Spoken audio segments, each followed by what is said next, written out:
సరే, బాబు జగజీవన్ రామ్ గారి కుటుంబ నేపథ్యాన్ని తెలియజేస్తారా? బాబు జగజీవన్ రావు గారు అసలు భారతదేశంలో ఒక దళిత మాణిక్యం. వారు అనేక రకాల ఆటుపోట్లను ఎదుర్కోవడం జరిగింది. వారు మనకు 1908 ఏప్రిల్ 5 రోజు జన్మించడం జరిగింది. వారి యొక్క సాంగిత్యము, జీవన విధానము వాళ్ళ తల్లిదండ్రులు నేర్పిన నేపథ్యం నుంచి వచ్చింది.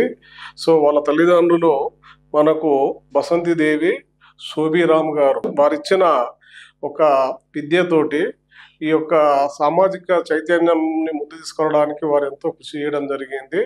వారి యొక్క జీవన విధానాన్ని మనం అధ్యయనం చేస్తే నిజంగా దళిత సమాజం కన్నీరు పెట్టుకోవాల్సిన అవసరం ఏర్పడుతుంటుంది. ఇది జగజీవన్ రావు గారి యొక్క కుటుంబ నేపథ్యం. వారికి 2 పిల్లలు.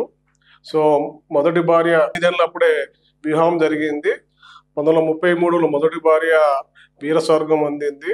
తర్వాత ఒక డాక్టర్ గారి కూతుర్నిచ్చి ఇంద్రాణి దేవి గారిని 1935లో వివాహం చేయడం జరిగింది. వారికి 2 పిల్లలు, సురేష్ కుమార్ గారు, మీరా కుమారి గారు. మనందరికీ తెలుసు, మాజీ ఇండియన్ స్పీకర్గా అనేక మంత్రిత్వ శాఖల్లో వాళ్ళు భాగస్వాములై భారతదేశ పరిపాలనలో పనిచేయడం జరిగింది.